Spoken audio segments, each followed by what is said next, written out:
Muito boa noite! Começa agora mais um Mosaico. Se liga nos destaques do programa de hoje. Bárbara Chenin em Auschwitz. Moré Nelson e as respostas que você procura sobre judaísmo. E muito mais. Mosaico, programa mais tempo no ar em todo o país, começa aqui.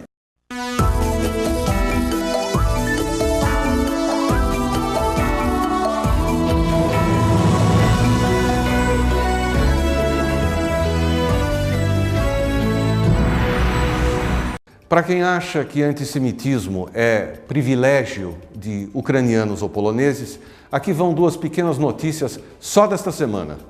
Uma organização chamada Tadamon, sediada em Montreal, no Canadá, e que procura apoio para boicotar Israel, publicou essa semana um anúncio sugerindo que o Cirque du Soleil cancele suas apresentações em Israel para se solidarizar com o sofrimento do povo palestino.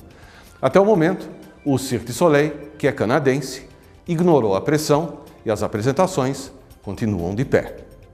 Ao mesmo tempo, a premiada Orquestra Leste-Oeste teve que cancelar um concerto organizado pelas Nações Unidas e que seria realizado no Monte das Oliveiras, porque um outro grupo de apoiadores do boicote cultural a Israel se colocou contra a apresentação. Só para lembrar, a Orquestra Leste-Oeste foi fundada em Sevilha, na Espanha, por Daniel Barenboim e pelo falecido professor palestino-americano Eduard Said, para reunir jovens israelenses, palestinos, egípcios, jordanianos, sírios e espanhóis num esforço de melhorar o entendimento entre os povos.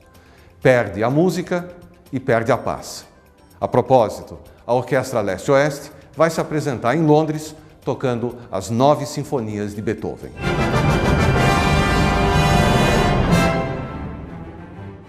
Faleceu esta semana, aos 68 anos, Marvin Hamlisch, o compositor das músicas do premiado musical A Chorus Line. Ele fez fama ao escrever a música título do filme The Way We Were, estrelado por Barbra Streisand. Nascido em Nova York e filho de judeus vienenses, Hamlisch ganhou 3 Globos de Ouro, 3 Oscars, um Tony e um prêmio Pulitzer. E falando de show business, nós contamos semana passada que a ginástica americana e judia Ali Raisman tinha ganho uma medalha de ouro nessas Olimpíadas como parte da equipe de ginástica artística dos Estados Unidos. O que nós não sabíamos é que depois da vitória, ela recebeu congratulações de Justin Bieber e de Lady Gaga. A cantora pop tuitou o seguinte: "Uau, as meninas merecem ouro, portanto talento e beleza." E agora, num oferecimento de Casas Bahia, vamos falar com o nosso correspondente em Israel. Shalom, Gabriel. Shalom, amigos do Mosaico! Estou aqui em Rehovot, onde acontecem todos os anos o Festival Internacional de Estátuas Humanas, nos finais de tarde do verão, da cidade da ciência e da cultura.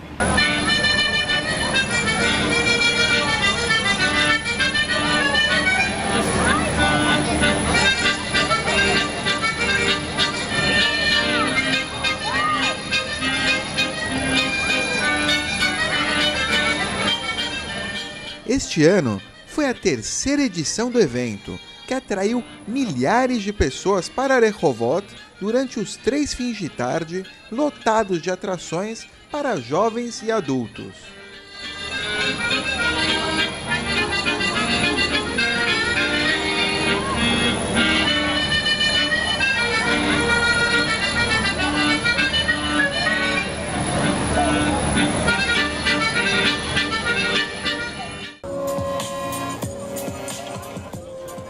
Muita criatividade pôde ser vista.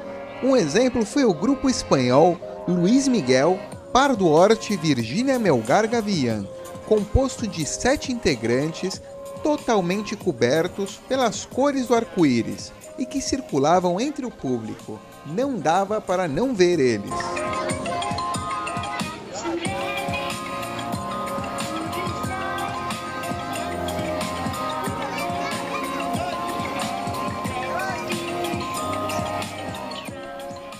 Alguns destaques foram a planta humana, o anão na árvore, o telefone, a bailarina e o flautista de Hamelin, que era composto por alunos do Teatro Municipal de Rehovot e que interpretavam os ratinhos sendo enfeitiçados pelo flautista. Apresentações musicais também inundavam o ambiente do festival, que tinha sons e imagens para todos os gostos.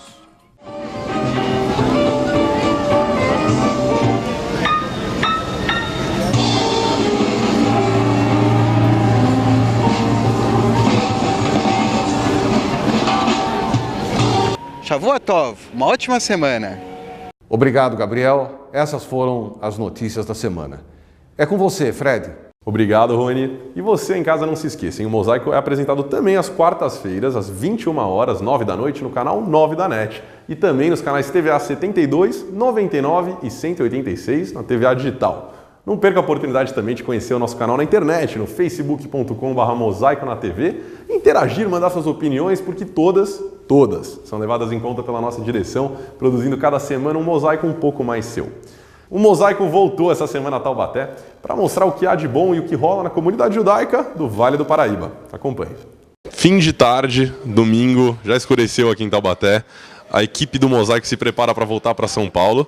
Mas agora eu quero conversar um pouco com ele que eu já estou brincando que é de certa forma o Mashiach, o nosso Messias do Vale do Paraíba, aqui, o Rabino Gloiber, que é responsável por muito mais do que trazer o judaísmo para a comunidade. Então o Rebbe de Lubavitch, ele diz que a gente tem que encarar a Torá e a caridade como um negócio, como um comércio, e não como uma religião. Como o Rabino Gloiber já nos contou, enfim, depois de alguns anos, a federação não pôde mais contribuir com o espaço que eles usavam aqui no Vale do Paraíba, e aí aparece a Berta, que abriu as portas da sua casa 4 anos atrás, não é isso, Berta? Para quase todo domingo o Rabino trazia a galera aqui, trazia a congregação para cá. É que o Rabino, ele é uma pessoa que quer muito contribuir para o judaísmo e ele é uma pessoa muito cativante. E nós ficamos amigos, então surgiu essa ideia de que eu pudesse abrir a casa para a comunidade, também querendo que a comunidade se reunisse para que a gente possa estar contribuindo mais para o judaísmo. Tem as festas aqui que a gente comemora aqui também e faz Shabbat aqui, enfim. Tudo que eu combino com o Rabino, que é interessante para a comunidade, a gente está sempre fazendo aqui em casa. Conta um pouco dessa distribuição de mezuzá, como que começou essa história? A nossa instituição, ela funciona da seguinte forma: nós vamos procurar a pessoa que tem a necessidade, que seja essa uma necessidade de dinheiro, uma necessidade de comida, uma necessidade de saber o que um judeu precisa fazer. O rabino da comunidade, ele tem que farejar, ele tem que sentir, ele tem que estar lá dando para a pessoa o que a pessoa precisa, antes da pessoa ter que passar toda essa vergonha e explicar para o rabino o que ele está precisando. O Rabino Gloiber nos apresentou um amigo dele, um também rabino, o senhor Ilan Cohen, que veio de Israel para cá, de Haifa. Queria que ele, enfim, comentasse um pouco para a gente com a visão, né, de Israel, o que ele acha de aqui, tão longe da nossa Terra Santa, no interior do estado de São Paulo, o judaísmo se propagando. Okay, first of all, Rabbi Abraham he bring me here last year. He told me if I want to go to a lot of some places that is a little bit far away from São Paulo, and he asked for me to come because he get a lot of other people very close. They are very far away from religious, to get them close to the Jewish to the Judaism. Any place in the world that is so far away from the culture, and he doesn't know nothing about the Jewish, doesn't matter what, it's very important to bring him back and to understand him, to explain to him. Dá uma mensagem para o pessoal do Mosaico na TV. Antes de eu mudar para Israel, quando eu tinha 18 anos, eu sempre assistia ao Mosaico na TV. E na hora que me ofereceram para fazer a reportagem, eu fiquei muito comovido, que me lembrou a minha infância. Que vocês tenham sempre muitas felicidades judaicas de toda a família. Estamos de volta, anote aí, programe-se. Na próxima sexta-feira, 17 de agosto, as velas de Shabbat devem ser acesas às 17 horas e 31 minutos. Volta hoje ao Mosaico Eise Sheilot, sempre com alguma curiosidade sobre judaísmo, de um jeito bem divertido. É com você, Vitor Padovan.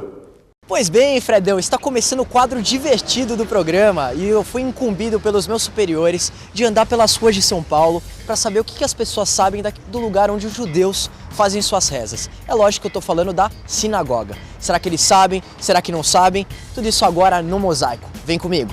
O que é uma sinagoga? Fala pra mim. Sinagoga não tô lembrado. Sinagoga, Cara, não é aquela parada dos judeus lá? é uma espécie de igreja, mas não se toma vinho nessa igreja. Tipo um templo de gente judeu, né? Não se toma vinho nessa igreja? Toma vinho nessa igreja porque essa igreja, ela não é de origem católica, muito menos cristã. Sinagoga é um templo religioso dos judeus. Que origem que é? Fala pra gente. Palestina. Sinagoga não seria onde que os judeus se reúnem? A palavra sinagoga vem do grego synagogue, que significa assembleia, colheita, preparativos de guerra, aproximação, união. E passou a significar na nossa língua o local do culto dos judeus. Você já foi numa sinagoga ou não? Não. Não, eu nunca tive o prazer de entrar. Cara, não, até tenho curiosidade. De frequentar, assim, pra conhecer mesmo, né? Saber como que é, né? O serviço religioso da sinagoga, quando se forma um quórum, é feito todos os dias, sendo que alguns envolvem leituras da Torá, cujos rolos são retirados da arca e transportados até o púlpito. Eu trabalho há 4 anos já no G9. Vendendo sorvete. Isso. E os judeus compram sorvete de você ou não? É alguns fregueses que eu tenho, não muitos. Porque eu sei que sendo festas, tal, de criança, eles falam que tem que ser benzido e tal, tem que ter um trabalho. Na verdade, benzer é para os católicos, né? Quando você faz o trabalho kasher, é para os judeus.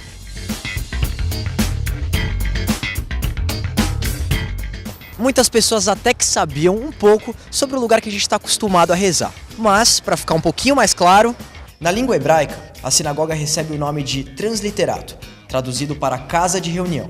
Também pode ser chamada de casa da oração. Entendeu, capite? Eu entendi. Se você de casa não pegou tudo, não entendeu direito, quer rever a matéria? Já sabe, né? Só acessar o Mosaico na internet.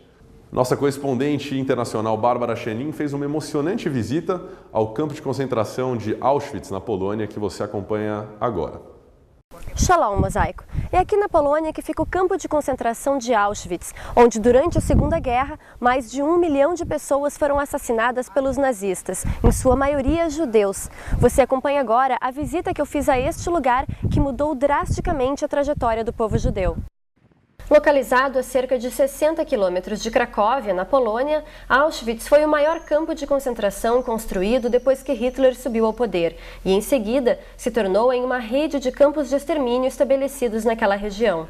Auschwitz I e II, que também era conhecido como Auschwitz-Birkenau, eram 2 dos principais campos. Durante 1940 a 1945, eles receberam milhares de judeus e outras minorias vindas de diferentes partes da Europa. Em Auschwitz I, a mensagem no portão de entrada que diz "O trabalho liberta" relembra as histórias dos milhares de judeus que passaram por este lugar. Todos os dias, os prisioneiros eram obrigados a trabalhar na construção de outros campos ou na produção de munições e produtos para a Alemanha. Os blocos serviam como dormitórios, prisões e salas de experimentos. Atualmente, o Museu de Auschwitz montou exposições em alguns destes prédios. Citações, fotos e explicações sobre como o campo funcionava, além de objetos de antigos prisioneiros. Ao passar por cada quadro explicativo, é impossível não se impressionar com a organização e minúcia dos nazistas na construção e planejamento dos campos. Tudo isso pelo objetivo final de extinguir o que eles chamavam de raças inferiores.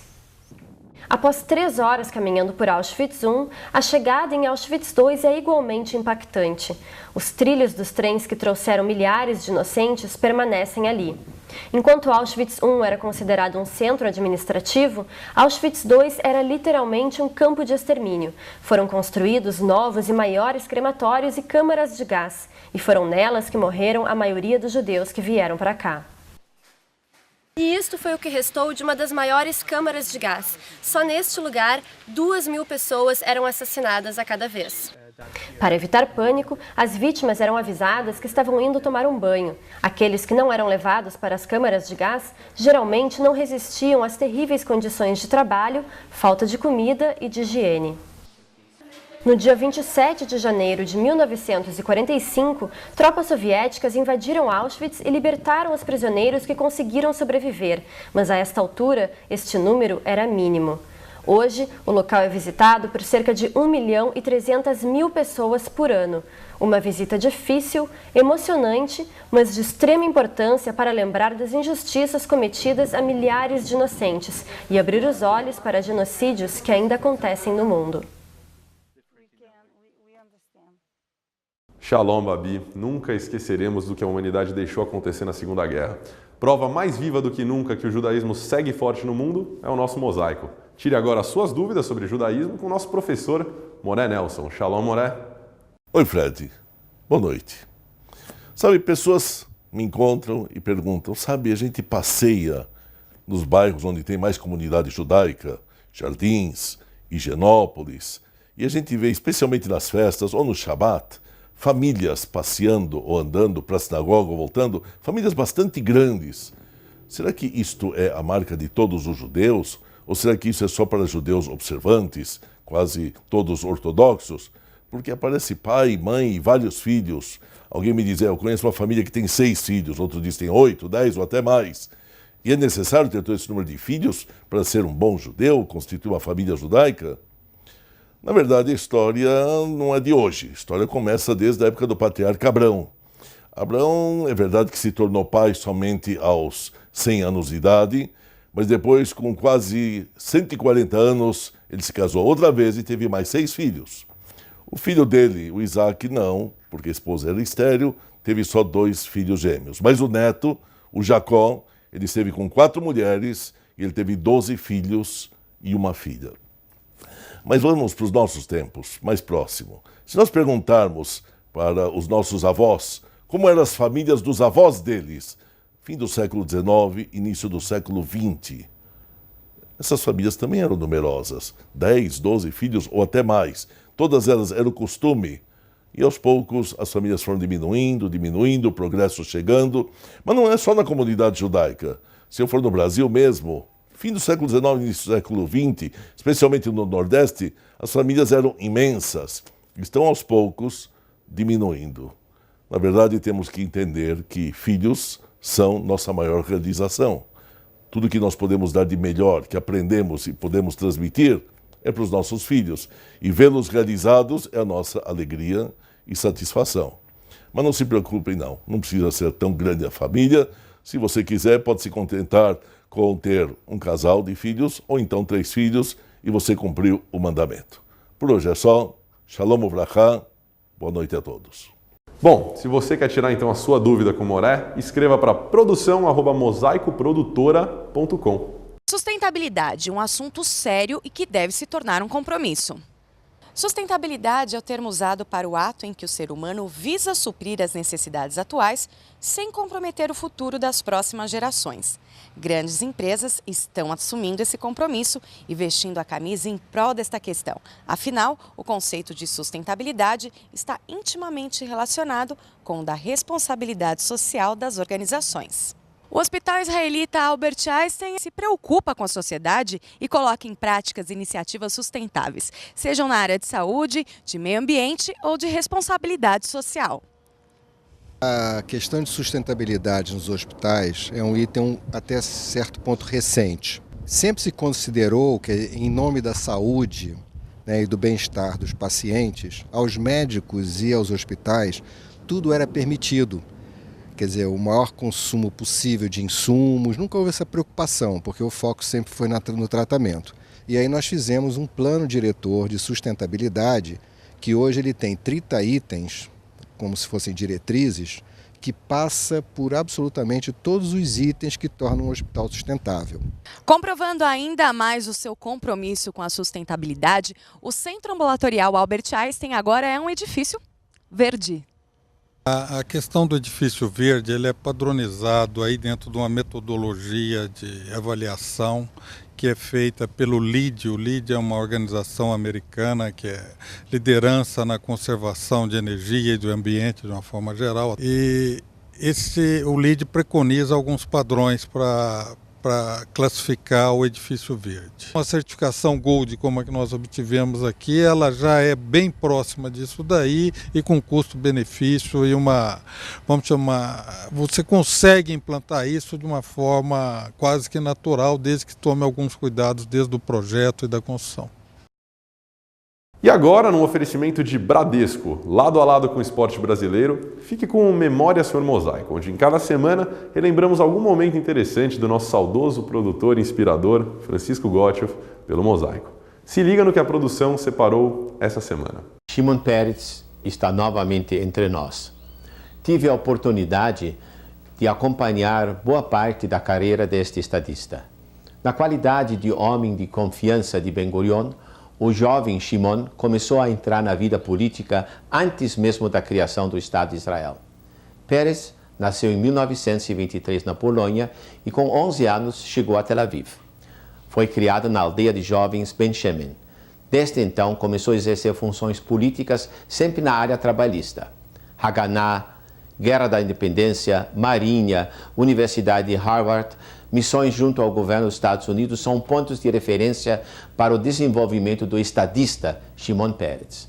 Posso afirmar com toda segurança que de ano para ano, Shimon Peres subiu de graus de sua personalidade.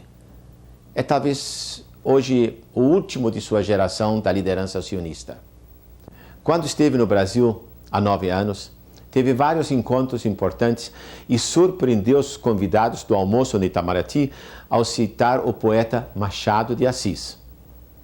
Pois é, amigos, o programa de hoje infelizmente vai ficando por aqui. Esperamos vocês na próxima semana, como acontece todos os domingos há mais de 50 anos com Mosaico na TV. Uma ótima semana, tchau!